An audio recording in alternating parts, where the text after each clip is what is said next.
Hello, Texans. I'm Susanna, and this is the Susanna Gibb Show. I've been an actress in Dallas for over 25 years, and I've also been selling insurance, which is this interesting intersection of art and business. And so we're really excited to start this podcast because it's probably one of the first creative endeavors that I've ever had that actually supports the business side versus takes away from it. And we've been really fortunate. We had some great guests. We've had some great stories. We talked to a lot of people who have great stories. And so on this podcast, you're going to hear from artists, idealists, entrepreneurs, the hows and whys of doing business and choosing to get up again. We took a small deviation today, though, because throughout the course of our business, we talk to a lot of people in the process of buying a home. We talk to a lot of realtors because they're great referral partners for us. So we hear a lot of stories, a lot of good stories, a lot of bad stories. And so for this episode, you're going to hear from Shelby Furr, who's director of our personal lines here, and I, as we give our top 10 things to look for when choosing a realtor. I hope you enjoy.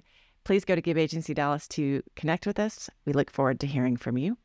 And at the end of this podcast, we're going to give you an insurance tip to make you smarter. You know, you can drop those little insurance nuggets of wisdom at your next cocktail party because insurance, it doesn't come up. I was going to go with it, but it doesn't that often. But if it does, you're going to be smart and say, did you know? And now, on with the show. So, hello, everyone.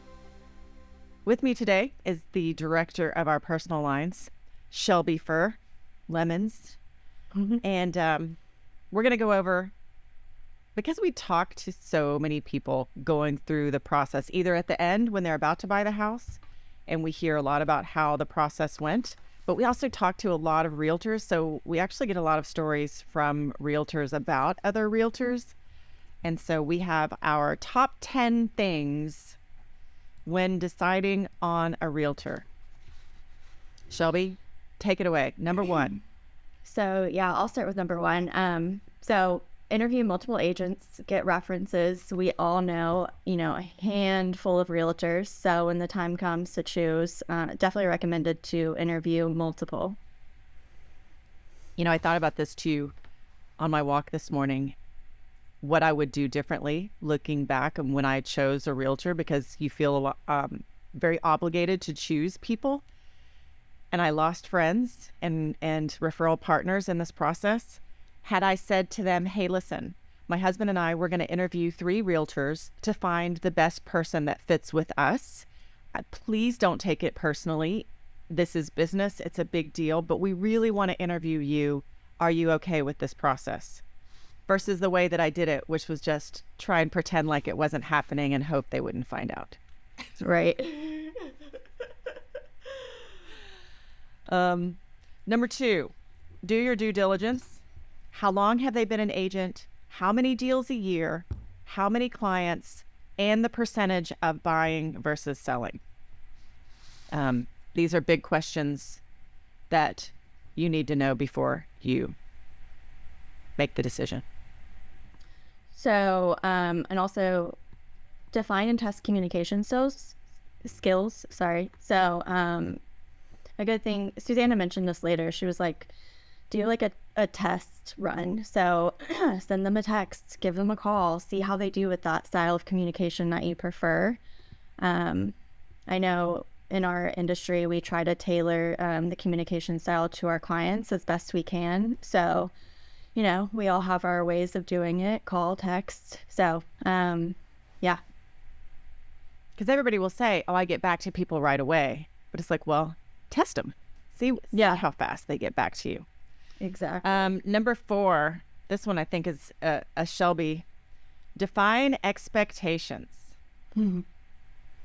Right? This is what I expect. Yes, definitely.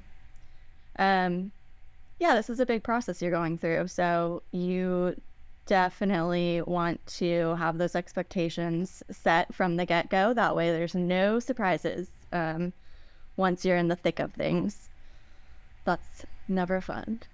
So another big one for me is, ask them what their schedule's like.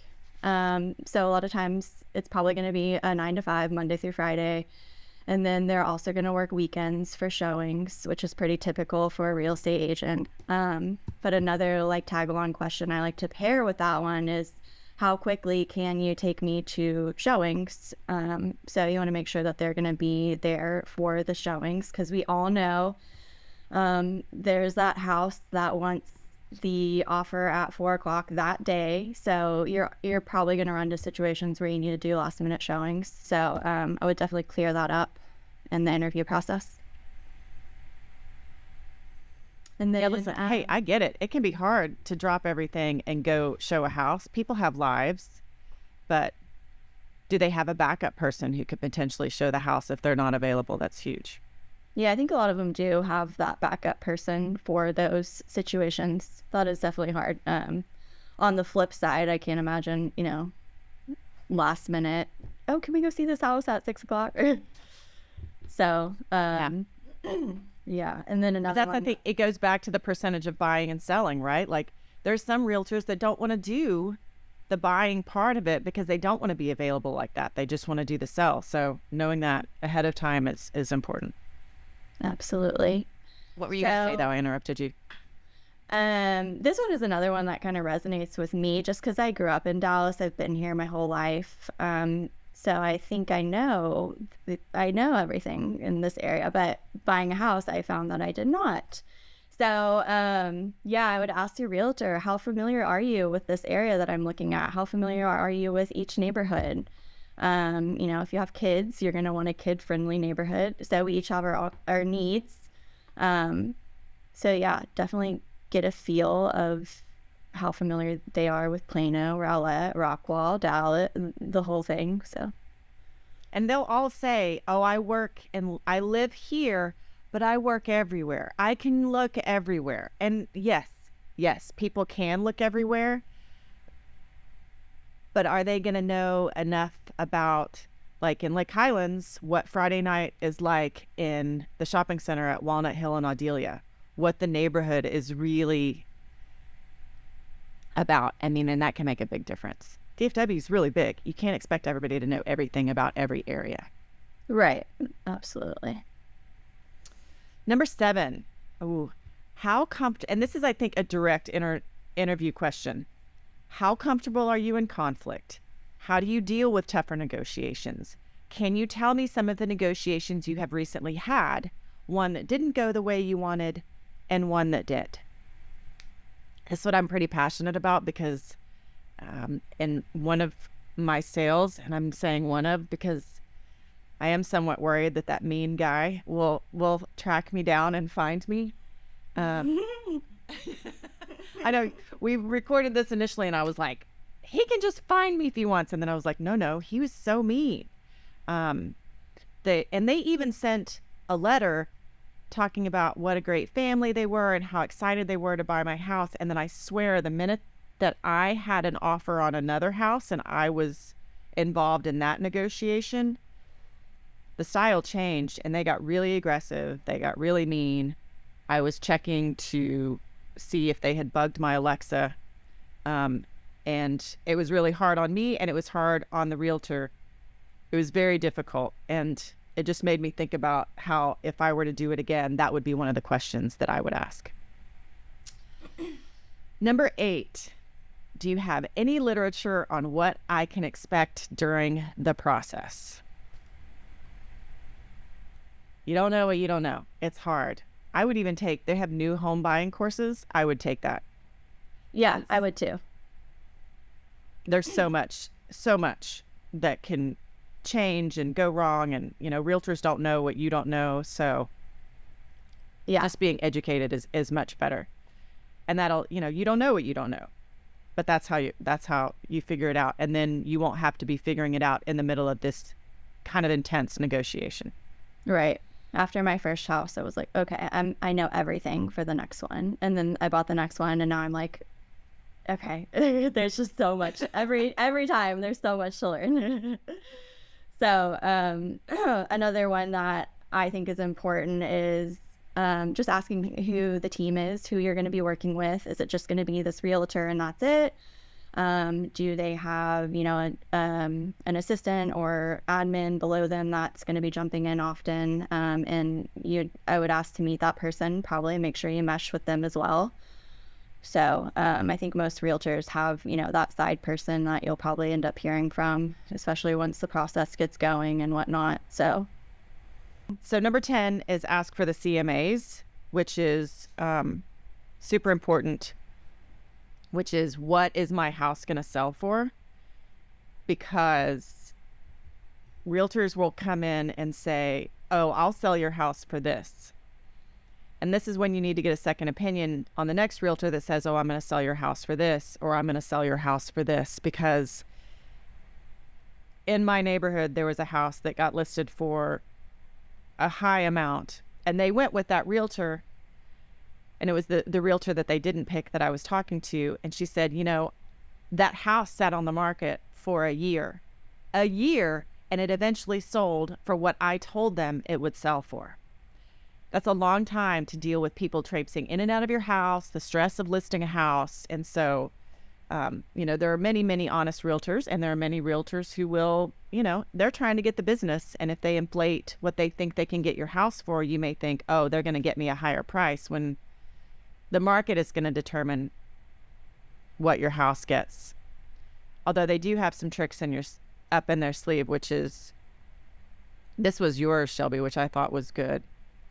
As far as in the market analysis, right? When you how do you plan to market my home? Oh yeah, I love that question. Which, yeah, I think that's really good. Which is, my realtor put my house on Facebook, and then the gig was up. All the other realtor people knew that my house was on the market. But there are people who, like, especially in the luxury market or the golf course market, the lake house market, there are publications where you can list the house, and sometimes the house won't even hit the market before the other realtors have all started talking, and it sells without listing. Do you want to do this last one? Technically, we're on number 10. This is 10A and B. Commissions are we going commissions? Commissions are often negotiable. So, especially if you have somebody doing the buying and the selling, you can most likely negotiate. However, I wouldn't necessarily choose that agent that is going to go with a lower commission. I would definitely go with the commission or the agent that you feel most confident will do the best job for your specific situation. So, I forget, we were talking something kind of similar about this yesterday, but yeah, just because they're going to drop their commission a little bit, I wouldn't necessarily make that a go-getter for them. I would definitely consider the other agents and what they bring to the table. So, well, a lot of agents will cut. Yeah, it is a big deal. And they'll cut their commission if they get both the buy and the sell. But they may not be the agent best suited for that. So you just gotta know that it's a lot of money on the table that potentially you could, lose or gain by choosing correctly. We hear so much at the end of this process from people. Of course, nobody ever says how great it is. Mostly it's, wow, this was a horrible experience. It's very stressful. So doing your due diligence on the front end should make the whole process easier. If you have any questions, we do know a lot of realtors, so feel free to reach out. We'd be happy to steer you in some directions. And thank you so much for being here. Thank you, Shelby, for being here. And we will see you again next week. Actually, no. We're going to roll with this, Shelby, because we have to do our insurance tip of the week. And you can be involved in the insurance tip of the week. Yeah. So, and I thought maybe because we're talking about homes and buying new homes, let's talk about roofs. Sure. Okay. One of the biggest issues that we see right now are in how insurance companies are shrinking down coverage on roofs. There are many carriers that do. One is now down to 5 years replacement cost on roof. I know another that's at 9, another that's 11, and a majority of them stop at 15 years. So if your roof is older than 15 years, it's not going to be covered at replacement cost. And we see this issue a lot. You have anything you Yeah. can jump in on? Yeah, it's a big problem. There are some carriers that can lock you in on that replacement cost. It's definitely a lot more expensive. So it is an option, but yeah, if you're looking at a house with like a 15-year-old roof, I would proceed with caution. There's obviously a lot you can do, but yeah. We had one of our referral partners call us and say, listen, my client wants to buy this house and it's a pocket listing. It's not going on the market, and the seller will not get their insurance company involved. They do not want to file a claim. And I was like, but it's not going to hurt you to file. It's not going to hurt them to file a claim. Hail claims don't hurt you. And they were like, they can't get him to file. I said, well, they just need to know going in, this roof is over 15 years old. Their insurance company's not going to do replacement cost on it. And they had to make that decision of like, okay, are we going to eat the cost of the roof or let it go to market and have to pay a higher rate once it goes to market? So I thought that was interesting. So I think they ended up just eating the cost of the roof. Oh, well. Yeah. Anything else you want to add on roof replacement costs before we move along? I don't think so. All right. Well, thanks again for being here. If you want to connect with us, go to gibbagencydallas.com. And yeah, we look forward to hearing from you. Thanks so much. And we'll see you again next week. Thank you.